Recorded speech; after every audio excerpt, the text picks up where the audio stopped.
168-ի հարկերի հետևումներ, այս զրուցակիցը Պաշտպանության նախկին նախարար պատգամավոր Սեյրան Օհանյանն է։ Պարոն Օհանյան, կանխատեսելի էր թերևս այս իրավիճակը, այսպիսի պրոցեսները հետընտրական շրջանում։ Ամեն դեպքում ինչու չստացվեց այս անգամ ընդդիմությանը կանխել կանխատեսելին։ Գիտեք, այս իշխանությունները պլանավորված պետության ամբողջ ռեսուրսը, նաև դատաիրավական ամբողջ համակարգը օգտագործում են նրա համար, որպեսզի չեզոքացնեն բոլոր այն դիմադրության օջախները, որոնք որ դիմադրում են մեր երկիրը դեպի անկման տանելու գործում։ Սա խոսում է ևս նրա մասին, որ այսօրվա իշխանության ղեկավարը նախապատրաստվել է եւ հետեւականորեն իրականացնում է հակառակորդի, այսինքն թուրք-ադրբեջանական տանդեմի, Ադրբեջանի Հանրապետության ռազմաքաղաքական ղեկավարության պահանջները։ Տարիներ ի վեր մենք խոսում ենք դրա մասին, որ տեսեք, պարտված իշխանությունները անդադ գտնում են ճնշումների եւ պարտադրանքի ներքո եւ եթե այսօրվա իշխանությունները փոքր-ինչ մեր հայրենիքը սիրեին,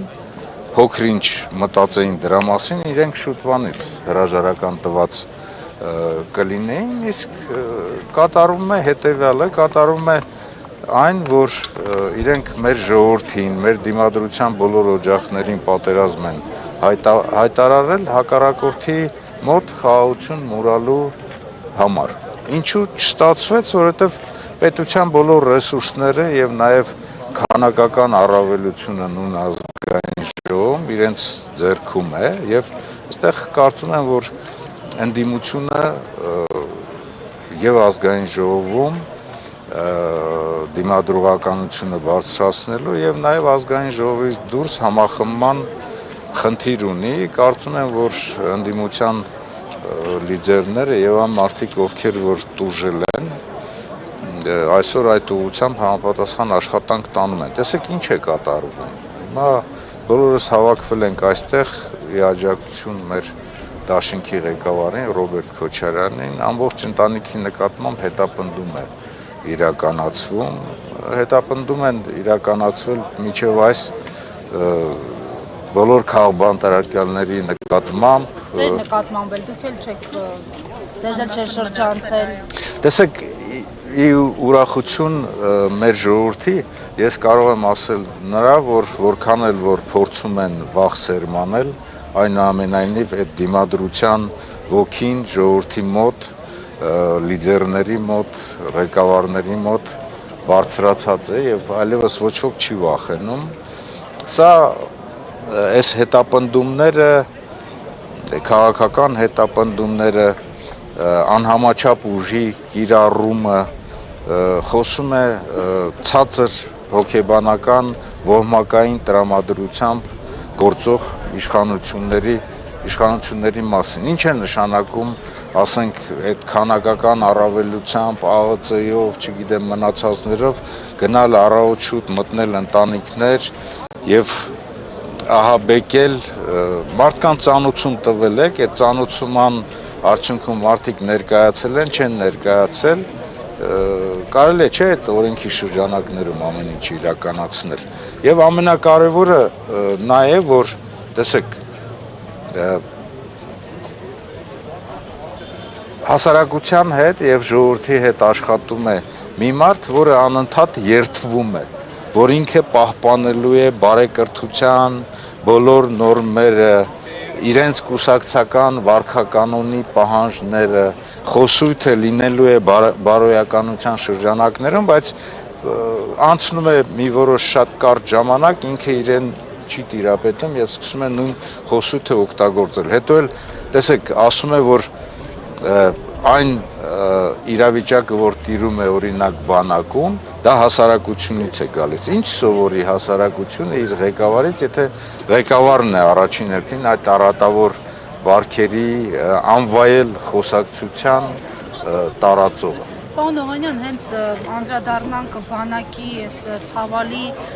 դեպքերի շարանին, մեկ ամսում արդեն քանի դեպք եղավ, դեռ ամիսներ չի վերացել, պատասխանատվության հարցում գիտենք, որ այս իշխող թիմը կաղում է, միշտ ասում են ես պատասխանատուն եմ, մեղավորը չեմ, հետո էլ ասում է զարմացած Պապիկյանն էս վերջերս ով է պատասխանատու, ինչի նախարարն է պատասխանատու եւ այլն։ Ի վերջո ով է պատասխանատու եւ քանի որ Փաշինյանը վիճակագրություն էր բերել հետազգային ժողով, համեմատություն էր անում նախկին իշխանությունների ժամանակ բանակում խաղաղ պայմանների զոհերի, հիմա ծանոթացել եք այդ հայտարարվող թվերին եւ այս առումով ինչ ունեք ասելու, ձեր թերացումները որքանով են այն ժամանակ եղել, հիմա ինչն է նկատելի, որն է սխալը։ Իդեպ լրացնելով գործընկերոջս հնարավորություն եմ խնդրում այդ վիճակագրությունը, որը բերվել էր ազգային ժողով, մասնավորապես կենտրոնացել էին 2015 թվականի վրա, մինչ պատերազմական, այսինքն 2016-ից մինչ պատերազմական շրջանի, երբ սահմանի նաև լարվածություն կար ինչ-որ չափով, այդ շրջանի վիճակագրություն էր ներկայացվել։ Նաև եթե իշխանությունները զբաղված չլինեին այն ամենով, ինչով այսօր զբաղված են, ինչին մենք հիմա ականատես ենք լինում, արդյոք բանակում այդ վիճակը կլիներ։ Տեսեք, վիճակագրության հետ ես ծանոթ չեմ, բայց միանգամից պատասխանեմ այդ հարցին, որ անկախ նրանից նախկինում եղել են թերություններ, դեպքեր եղել են եւ նաեւ չարթարացնելով այն ժամանակահատվածը, որի համար ես անձամբ, ասենք, պատասխանատու եմ եղել, բայց իրավիճակը հիմա փոխված է, նախ եւ առաջ այն քանակությունը չի բանակում, որ նախկինում է եղել, շուրջ 30-35, միգուցե ավել տոկոսով բանակի քանակությունը կրճատված է, եւ երկրորդ արդեն մի քանի տարի իրենք խոսում են խաղաղության մասին, նախկինում ծառայությունը բավականին լարված իրավիճակում էր, հակառակորդի անընդհատ սադրանքների, հակառակորդի կողմից դիվերսիաների իրականացման սպասումի շրջանակներում էր դա իրականացվում, բայց նաև ձեզ ասեմ հետևյալը, որ օրինակ 14-15 թվականներ, 13 թվականներ, երբ որ անընդհատ հակառակորդը դիվերսիաներ էր իրականացում, այդ պայմաններում, գիտեք, զինծառայողների միջև համախմբվածություն, փոխադարձ հարգանք, փոխադարձ աջակցության, այսպես մթնոլորտ էր ձևավորված եւ այնտեղ, ասենք, կեղծ հեղինակավորներ կամ դժվար դաստիարակողները առաջին հերթին իրենք էին ուզում ցույց տան, որ իրենք են պատրաստ եւ այդպիսի մարդիկ պատերազմական գործողությունների ժամանակ ավելի աշխուժ մարդիկ իրենց ավելի լավ են դրսևորում հակառակորդի հետ վարվելու շրջանակներում։ Հիմա այստեղ պատճառները խորքային են։ Առաջին հերթին սա կապված է այն բարոյաքաբանական մթնոլորտի հետ, որ տիրում է ոչ թե բանակում, այլ նաև մեր պետության մեջ։ Պետության մեջ արատավոր բարքերը, ատելության մթնոլորտը սերմանվում է իշխանության կողմից եւ նաև հավատարմությամբ պաշտոնների նշանակումը, քաղաքական նկրտումներով պաշտոնների նշանակումը այս իշխանությունների օրոք է ավելի խորը, խնամի ծանոթ բարեկամ, այս հասկացությունը ավելի շատ իրենց մոտ է զարգացված եւ չի կարող այս ամենը չանդրադառնալ նաեւ վիճակին բանակում, առավել եւս որ 44 օրյա պատերազմի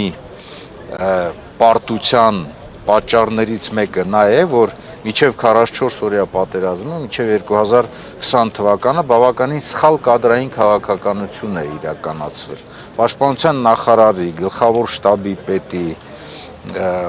Արցախի պաշտպանության բանակի հրամանատարության անընդհատ փոփոխությունները ազդել են կառավարման համակարգի կայունության, հստակության վրա, որն էլ իր ներգործություն է ունեցել նաև ավելի ներքևի օղակի հրամանատարական կազմի վրա, որոնց մոտ մտավախություն է առաջացել իրենց պաշտոններում մնալու, որովհետև տեսել են քաղաքական իշխանությունները ինչպես են բանանում։ Մյուս խնդիրը, որը որ խորքային է, դա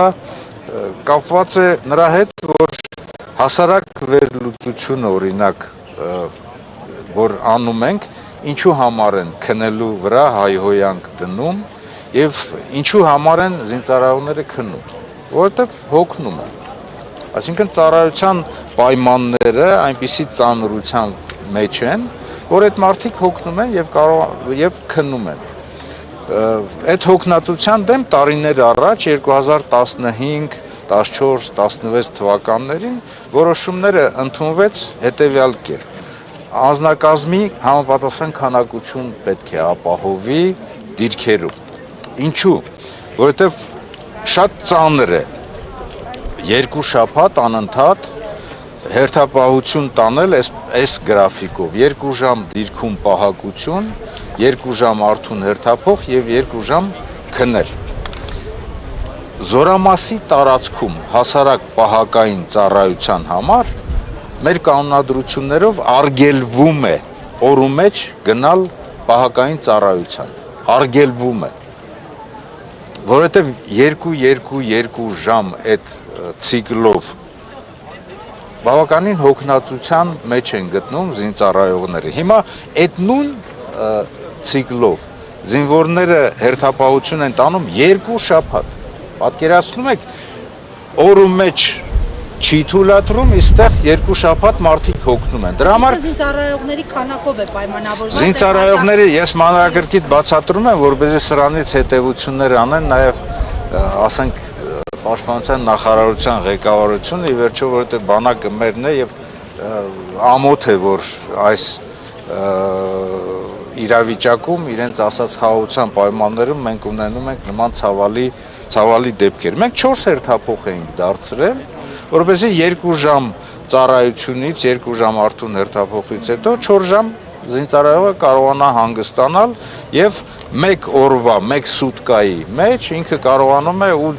մինիմում 8 ժամ հանգստանալ։ Այսինքն քանակություն է պետք ապահովել։ Հիմա ասում եք պատասխանատվության մասին։ Զորամասի ստորաբաժանման հրամանատարը քանակություն ապահովելու համար պատասխանատվություն չեն կրում։ Զինված ուժերում այդ պատասխանատվությունը կրում են 2 հոգի։ Իրենց ողջ անձնակազմով Պաշտպանության նախարարը եւ նրա առաջի տեղակալ գլխավոր շտաբի պետը։ Իսկ այսօրվա զինված ուժերի համալրման համար բավականին բացասական են անդրադառնում այսօրվա գործող ճակետներով ատեստացիոն process-ը, որովհետև այդ ատեստացիոն process-ը որքան էլ որ ասեն դա մրցակցության համար է, դա մրցակցության համար չէ, որովհետև մի մասը հնարավորություն ունի ատեստացիոն քննությունները այդ ճակերտներով ասած հանձնի եւ ստանա բարձր աշխատավարձ, իսկ մի մասը, որոնք որ դիրքերում են գտնվում եւ ժամանակ չունեն եւ այդ հնարավորությունները չունեն դրան պատրաստվելու։ Օրինակ, պատկերացնում եք զորամասի հրամանատարը ինչու պետք է բարձր աշխատավարձ ստանա, եթե իր ենթականները առաջի գծում պատրաստ չեն։ Հա, պատրաստ չեն։ Կամ էլ 2, ասենք, ստորաբաժանման հրամանատար, մեկը հանձնել է, մեկը չի հանձնել եւ գնում ստուգում են, տեսնում են չհանձնած ստորաբաժանումը ավելի լավ վիճակում է, ավելի պատրաստված է եւ ավելի կարգապահ է։ Դրա համար այսօրվա զինված ուժերի համալրման խնդիրը լուծելու ամենակարևոր պայմանը դա բազային աշխատավարձի բարձրացումն է, որն էլ սոցիալական այդ գրավչության աստիճանը կբարձրացնի եւ հնարավորություն կտա ուրեմն համալրել զինված ուժերը։ Եվ երրորդ արատավոր երևույթները։ Արատավոր երևույթների հիմնական առիթը 2 զինծառայողների միջև անհանդուրժողականությունն է։ Պատկերացնում եք 18-20 տարեկան երիտասարդ ավյուն, փակ համակարգ, տղամարդիկ, ինքնահաստատվելու պահ, իսկ այդ անհանդուրժողականության պատճառները դա արատավոր բարքերն են, քրեական ենթամշակույթն է, սրբություններին կպնելը, հայհոյանքներ, կեղծ մականուններ եւ այլն եւ այլն։ Զինված ուժերում դրա համար պատրաստության, այսինքն ուսուցման եւ դաստիարակության համադրված իրականացման համակարգ գոյություն ունի։ Դրա համար պատասխանատու է հրամանատարական կազմը, նրանց անձնակազմի գծով տեղակալները, սպա հոգեբանները, սոցիալ-իրավական գծով օգնականները, բայց նաև անհանդուրժողականության վերացման եւ անհանդուրժողականությանը հակառակ զինծառայողների միջև հարգանք, սեր, բանակային ընկերականություն սերմանելու համար չի կարող որևիցե մեկը առավել ներգործություն ունենալ, քան հոգևոր ծառայողները, գնդերեցները, որտեղ իրենց խոսույթով, հավատքով, իրենց ազդեցությամբ դրանք կարող են ավելի լուրջ աշխատանք տանել եւ բանակային ընկերականությունը երկու ընկերների միջև, զինծառայողների միջև սերը սերմանել։ Սա մի ամբողջ համակարգ է, որ աշխատանք պետք է տարվի եւ տեսեք վերջին օրերին տարվող աշխատանք, սրա մասին էլ ասեմ եւ գերատեսչական հանձնաժողով են ստեղծել, բայց ձեր թվարկած պաշտոններից դուրս են փորձում հանձնաժողով ստեղծել, խնդիրներ լուծել։ Ծանոթացել եք այդ միջգերատեսչական հանձնաժողովի պաշտոնյաների ներգրավման մեթոդին։ Ես դրան ավելացնեմ նաեւ հետեւյալը, օրինակ, ռազմական ոստիկանության պետ են փոխում։ Չնայած նրան, որ ես ինքս ոչ այնքան դրական եմ վերաբերվել նախկին ոստիկանության պետի աշխատանքին, բայց ոստիկանության պետը առաջնային մանդատ, առաջնային պատասխանատվություն չունի զինված ուժերի անձնակազմի հետ աշխատելու։ Վերահսկողական խնդիրները, որոնք որ իրականացվում են մեկընդմերթ, չեն լրացնելու այն պարբերական աշխատանքի տեղը, որ պետք է իրականացնի հրամանատարը։ Եվ դրա նման մի բան է այս միջգերատեսչական հանձնաժողովը։ Այդ հանձնաժողովը կարող է որոշակի ուղղություն տալ։ Բայց երբ որ ներգործությունը բանակի ներսում կատարվող երևույթների վրա դրսից է, այդ նշանակում է եւ պատասխանատվության աստիճանը եւ պահանջկոտությունը պետք է լինի ամենաբարձր պաշտոնյաններից, երբ որ դրսից է։ Իսկ եթե օրինակ վարչապետը ասեր, պարոն նախարար, գնա կարգի բեր, այդ դեպքում նախարարը արդեն ինքնուրույն կարող էր ինքը իր պարտականությունների եւ գլխավոր շտաբի պետի հետ միասին պարտականությունների շրջանակներում դա իրականացնել։ Բայց այստեղ էլ խնդիր կա, չափազանց վատ է, երբ որ զինված ուժերի ղեկավարությունը ստեղծել է համապատասխան հանձնաժողովներ, խմբեր, իրենք էլ գնում են եւ ցույց են տալիս, աշխատում են զորքերում եւ հենց այդ ժամանակահատվածում դեպքերի եւ արտակարգ պատահարների աճ կա։ Դա նշանակում է, որ խորությամբ չի պլանավորված,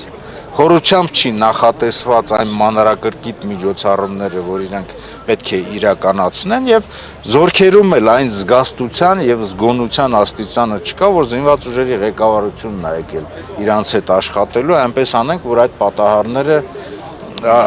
պատահարները նվազեն։ Այնպես որ Պարոն Օհանյան, իսկ արդյոք կարելի է պատասխանատվություն առհասարակ բանակին պատասխանատու մոտեցում ակնկալել մի ԳՇՊ-ից, ով օրինակ հակառակորդի մեր սուվերեն տարածքից հեռանալը պայմանավորում է սովածանալով, մի պաշտպանության նախարարից, ով պաշտպանության նախարարությունում զոհերի ավելանալը, ինքնասպանությունների ավելանալը, շատ զարմացած ասում է, ինչի նախարարն է պատասխանատու։ Եթե խորքային վերլուծության իմ նշված կետերը մենք նորից վերհանենք, անձնակազմի քանակություն եւ առատավոր երևույթների դեմ պայքար, պատասխանատվությունը սկսում է վերևից, պաշտպանության նախարարից եւ գլխավոր շտաբի պետից։ Իսկ մեր զինված ուժերի հրամանատարը պաշտպանության նախարարն է, ինչու՞, որովհետեւ գլխավոր շտաբի պետի որ նախկինում զորային կառույցի ղեկավարն էր, պաշտոնը փոխեցին եւ դարձրեցին պաշտպանության նախարարի առաջին տեղակալ։ Այսինքն ինքը առաջին տեղակալն է, ինքը ենթարկում է նախարարին։ Նախարարն է այսօր զինված ուժերի հրամանատարը։ Եվ դրանից սկսում է բոլոր այն բաները, որ պատասխանատվության եւ աստիճանը եւ նաեւ զգացումը այլ պետք է լինի։ Օրինակ ես չեմ ասում իմ ժամանակ ամեն ինչ իդեալական է եղել, թերություններ մշտապես եղել են եւ այդ թերությունների շուրջը, թերությունների համար պետք է համապատասխան աշխատանք տանի, բայց իմ ժամանակ չեք կարող գտնել եւ տեսնել, որ գլխավոր շտաբի պետին ես հանձնարարեմ ինչ որ մի շինության, ինչ որ մի բանի համար գնա եւ այնտեղ սպասի եւ նախարարը գազեկուցի։ Եվ այսօր զինված ուժերի գլխավոր շտաբի պետին մենք անընդհատ որտեղ ենք տեսնում, ինչ որ տեղ նախարարը մոտենում է ինքը բանի սերժանտի նման զեկուցում է նախարարին։ Գլխավոր շտաբի պետի